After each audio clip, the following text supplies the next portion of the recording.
The true biography of Felix Manalo is a good, written and created by your humble servant, Jerry Cajelon. Just call me Tatang JC. Thank you very much.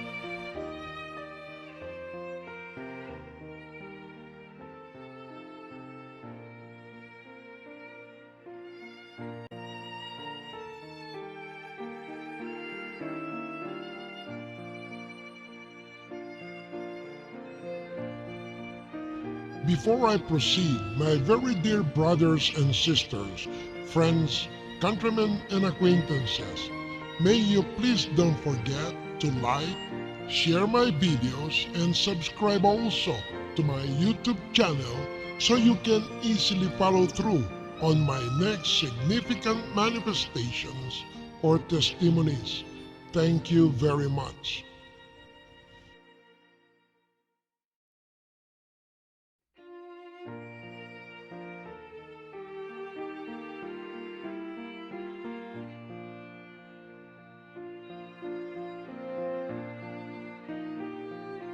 Part 18 of the Biography of Felix Manalo is a good. The abrupt silence by the cult and spurious Iglesia ni Cristo, INCorporation's administration of Sir Felix Y. Manalo was very noticeable during the time of grief and sorrows of his poor brethren. He who was regarded as the last messenger of God, per se, by his accomplices and followers when hiding in mountainous regions of Mindanao, while others, likewise, went to the peak and secluded forested areas of Baguio and Cordilleras in order to save themselves from the ruthless and demonic undertakings of the Japanese imperialists.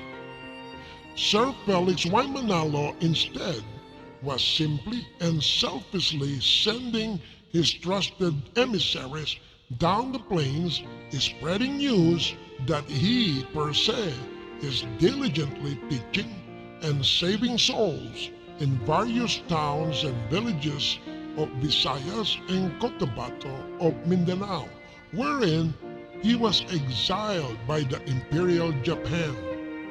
His emissaries were simply spreading the following lies.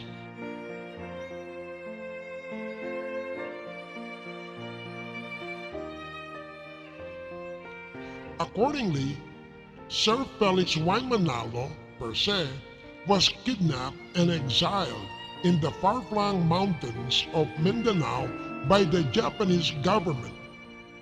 Together with him were his immediate family, trusted friends and allies, and other important selected families from Paco, Manila. The main reason or root cause of this scenario was, per se, the refusal of Sir Felix Y. Manalo to the demand made by the Japanese government for him to oversee or administer all other faiths and various religious denominations or organizations throughout the country. Sir Felix Y. Manalo's refusal to the demand, per se, was for himself being faithful to God and his own beloved church, and for which was the only sacred belief or calling not to betray or bargain for.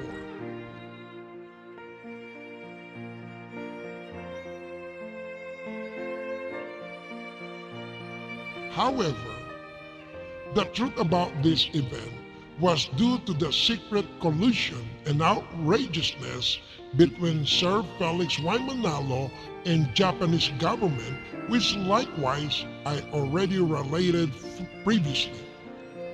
Take a serious notice to this, my very dear brothers and sisters, friends, countrymen, and acquaintances. Not even a new church locality or locale was established, or not even a house of worship or chapel was built, or not even an ecclesiastical division was founded during the time of occupation by the imperialistic Japan. This was since the beginning of the year 1942 and until the year 1946. And why? Well, due to the fact that the so-called messenger per se of God ceased to preach the word. The true essence about all this was brought by Sir Felix cowardice and succumbed to his lustful desires in flesh.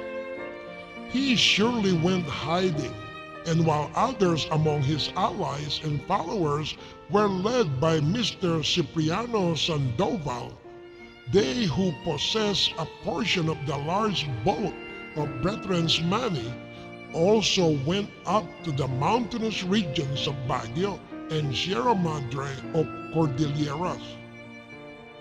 Obviously, those hiding in the highlands were the ones dictating and sending down the orders to the poor and ordinary brethren or members. They were used to represent the cult and spurious church of Sir Felix Y. Manalo in the lowlands, where the poor and ordinary members were the helpless victims who were exposed to the dangerous life. They carried the heaviest workload in support of his cult and spurious church amidst the cruelty of the Japanese government. In conjunction with the secret collusion between Sir Felix Y. Manalo and imperialistic Japan, it became so clear wherein the Charge Directorate or administration of Sir Felix Y. Manalo made Mr. Prudencio Vasquez very much look like stupid or simply was mocked for good. And why? Well, due to the fact that he simply was made to think or thought that Sir Felix and his administration or trusted allies were kidnapped and thrust out by the Japanese in the mountains per se. So he was then assigned by the Japanese government as the overall administrator of the spurious Iglesia ni Cristo, INCorporation. In continuance of my narrative, on January 2, 1942, General Masaharu Homa abolished or dismantled the government of President Manuel L. Quezon and a new but temporary president of the Philippines, Mr. Jorge Bartolome Vargas of Negros Occidental, was assigned, and together with him was Mr. Benigno S. Aquino Sr., acting as General Director. President Manuel L. Quezon, together with his Vice President, Sergio Osmeña Sr., and some members of his cabinet escaped to America and hid with them the true government of the Philippines. In the early part of December 1942, Mr. Jorge Vargas formed the only political party, the Kalibapa, Kapisanan ng Paglilingkod sa Bagong Pilipinas, or in English, Cooperative Party of the New Philippines. This was under the sole dictatorship, control, and management of the Japanese, and the members within this party were the ones who nominated, elected, and assigned government officials in towns or villages and provinces throughout the country. In October 14, 1943, the First Republic of the Philippines was established under the governance and dictatorship of the Japanese government. The Kalibapa elected Mr. Jose P. Laurel as the president, and thereafter, the national election of political candidates and parties ceased instantly. It became apparent from then on for which the cult and spurious church of Sir Felix Y. Manalo was unable to produce the humongous amount of money and large estate properties. This clearly meant that the outrageousness in politics of Sir Felix Y. Manalo could not outmatch the outrageousness and evilness of Japanese imperialism. Therefore, in short words, the powerful tentacles and influence of the cult and spurious Iglesia ni Cristo INCorporation dissipated. Evidently the cult church of Sir Felix was then unable to neither establish new local congregations nor divisions, and likewise couldn't afford to build new chapels or houses of worship during the Japanese occupation. Unfortunately, on August 1st, 1944, President Manuel L. Quezon succumbed to his tuberculosis or TB condition. In Filipino, it's known as upos or katuyuan. He died shortly after a while in America and right before the end of the war. He was succeeded by then acting Vice President Sergio Osmeña Sr., who led the Filipino nation until the United States of America granted the country's Western independence in July 4, 1946. However, prior to this said Philippine independence, in April of 1946, a national election was held, and of course again, Sir Felix Y. Manalo again dipped into the stingy Philippine politics. It was widely heard and said that Sir Felix again experienced a divine vision per se, while in a deep sleep. According to this malign dream, he was visited by a shining angel from God and was ordered to please the Christ per se. The angel dictated him to have the cult and spurious Iglesia ni Cristo INCorporation endorse the political party headed by Mr. Manuel A. Rojas for the upcoming election. Of course, with the magical and sacred vote or endorsement in exchange for abundant worldly gifts coming from the corrupt party members. Henceforth, it was strictly enforced to all the brethren in his cult church, and obviously, of course, the life of Sir Felix Y. Manalo and devout disciples in his administration have turned up luxuriously extravagant again. Mr. Manuel A. Rojas was eventually elected as President of the Philippine Republic, and Mr. Elpidio Quirino became his Vice President. Consequently, during this year, 1946, the far-reaching power and influence of Sir Felix cult church in the society and government was restored.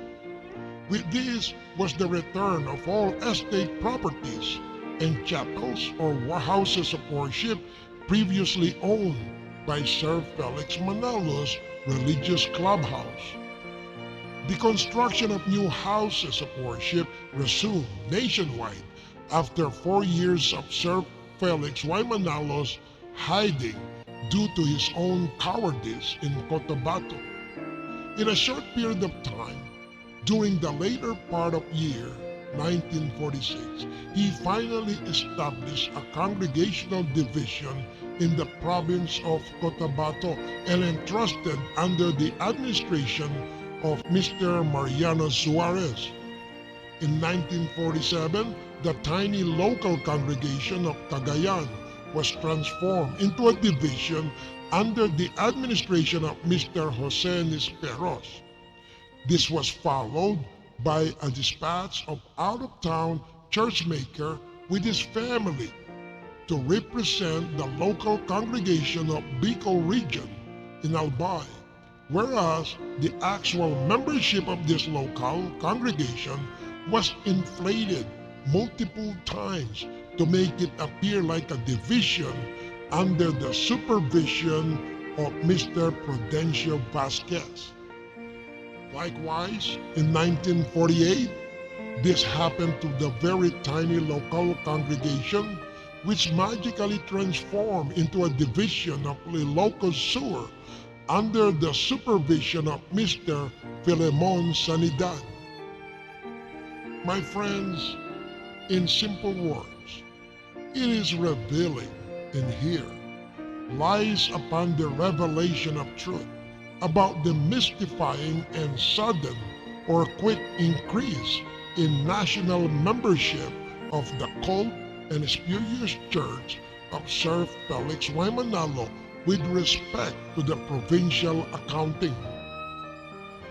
Every time the church of Sir Felix built a chapel or house of worship in a certain province, the number of family members by the pioneering church maker is immediately bloated or inflated up to 3 or 7 times into a division-sized congregation in the general membership or registry at the spurious Iglesia ni Cristo INCorporation Central Office.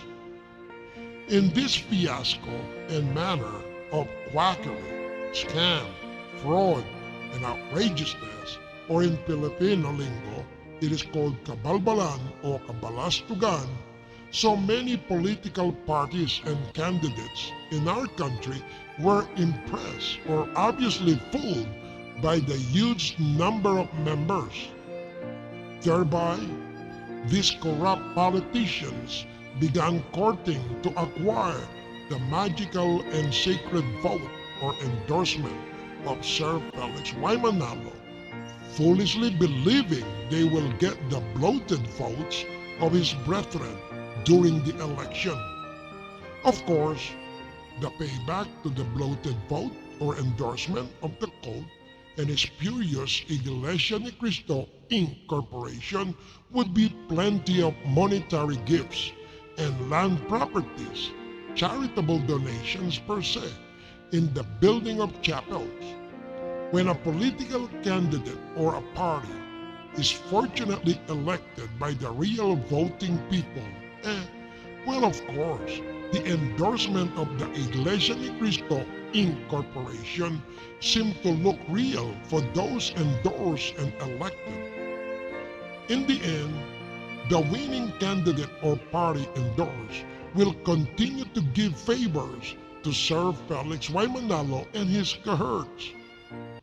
When an endorsed political candidate or party by Sir Felix was unfortunately and sadly lost in the election, he or she stayed quiet or fully mouth shut with regards to anything related with such endorsement in order to hide from the public the corruption and moral damages that it may have brought about.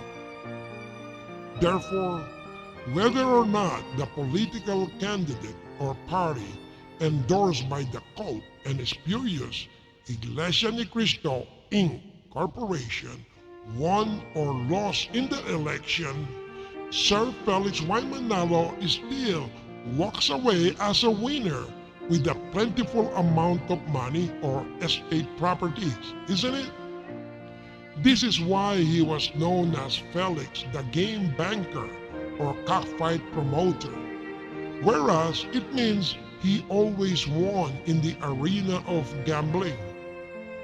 In short words, I'd like to advise any political candidate or party who wishes to acquire the magical and sacred vote or endorsement of the Iglesia ni Cristo INCorporation to seriously ponder or hardly contemplate first this outrageous fiasco or gambling scheme of Sir Felix, the Pogo Banker. In this logical concept, whenever the chapels or houses of worship of Sir Felix increases in numbers, subsequently and exponentially, the number of members or followers in the Iglesia ni Cristo INCorporation is bloated or inflated as well. Therefore, the building of chapels or houses of worship by Sir Felix Y. Manalo is an invaluable objective, and always proud of this by his cult and spurious church ever since. It's of course the basis in inflating or bloating the numbers of his membership or number of voters inside the cult Iglesia ni Cristo INCorporation's national census or registry. This is likewise an important apparatus in covering up the doubts of those who question and investigate its national overall membership status. To my very dear brothers and sisters, friends, countrymen, and acquaintances, may you please stay tuned for the upcoming Part 19 of the Biography of Sir Felix Manalo Isagun in my next presentation on the Internet of the Cyber World. Again, to my very dear brothers and sisters, friends, countrymen, and acquaintances, may you please don't forget to like, share my videos, and subscribe also to my YouTube channel so you can easily follow through on my next significant manifestations or testimonies. Thank you very much.